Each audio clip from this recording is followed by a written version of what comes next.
Estamos hablando de enfermedad celíaca con el doctor Luceno. Doctor Luceno, ¿en qué consiste la enfermedad celíaca? La enfermedad celíaca es una enfermedad autoinmune que se produce y se mantiene por tomar alimentos que contienen gluten. La enfermedad celíaca afecta y puede afectar a cualquier órgano del organismo, del cuerpo humano, pero es especialmente una enfermedad que comienza en el tubo digestivo y por eso nos importa a los médicos de aparato digestivo. Muy bien, ¿y qué sintomatología hace sospechar que existe esta enfermedad? La enfermedad celíaca puede manifestarse de maneras muy diversas.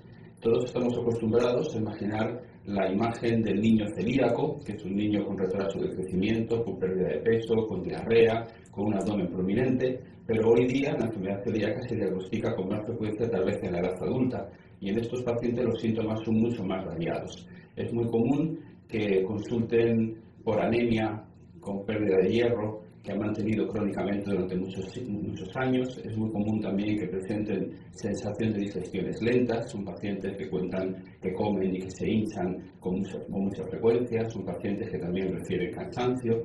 Y luego, ante cualquier síntoma en el que el médico pueda pensar que existe una enfermedad celíaca asociada, se debería explorar esta posibilidad diagnóstica. Por ejemplo, existen algunos cuadros neurológicos extraños que en el fondo son formas de enfermedad celíaca y que se resuelve al retirar el gluten de la dieta, o existen manifestaciones cutáneas específicas. También los dermatólogos tienen que saberlo, porque detrás de una lesión en la piel puede estar presente una enfermedad celíaca. Muy bien, doctor. ¿Y cómo se realiza el diagnóstico de la enfermedad celíaca? El diagnóstico se realiza fundamentalmente a partir de una biopsia intestinal. La biopsia del intestino, que demuestra distintos grados de lesión, ha sido durante mucho tiempo el principal criterio para decidir si un paciente era celíaco o no. Desde hace ya bastantes años también tenemos una serie de anticuerpos.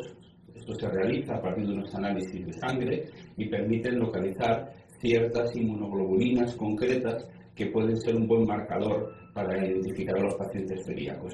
Estos anticuerpos son realmente útiles, especialmente en el caso de la enfermedad celíaca infantil, pero en los últimos años estamos viendo que la rentabilidad en las formas del adulto es más limitada.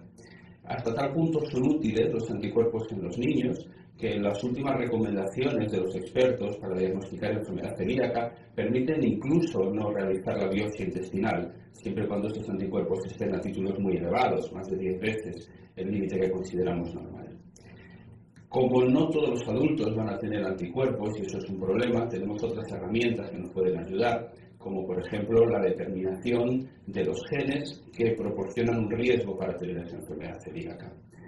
Esta determinación no va a dar el diagnóstico de certeza, pero sí que ante un paciente que no tenga unos genes de riesgo podremos excluir con bastante seguridad la posibilidad de que tenga una enfermedad celíaca.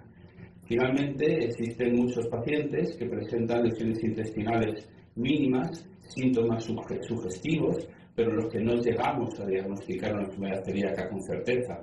En algunos centros existen tecnologías específicas que permiten hacerlo, pero es muy común que los médicos puedan recomendar al paciente seguir de manera empírica una dieta sin gluten durante unos meses y ver qué ocurre con su enfermedad antes de poder establecer un diagnóstico de certeza.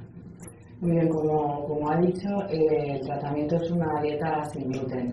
En estos casos, ¿alguna recomendación para los pacientes para terminar? Bien, sí, el tratamiento con la dieta sin gluten es el estándar actualmente para el manejo de la enfermedad celíaca y es lo que se recomienda que todos los pacientes hagan.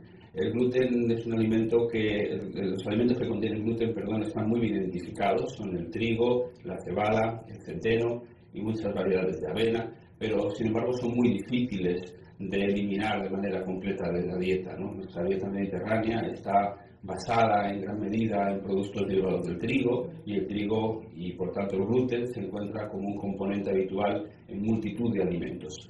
Por eso los celíacos tienen que ser muy cuidadosos a la hora de leer las etiquetas, a la hora de preguntar y a la hora de consumir solamente aquellos alimentos que de verdad saben que son libres de gluten. Afortunadamente, la legislación europea está promoviendo el etiquetado correcto de los alimentos para que sea más fácil identificar estos alimentos, porque realmente la población celíaca es muy frecuente. Se estima que aproximadamente 2 de cada 100 personas en nuestro medio van a ser celíacos, si no lo son ya, a lo largo de su vida, y por tanto es necesaria que exista esta normativa de etiquetado de los alimentos.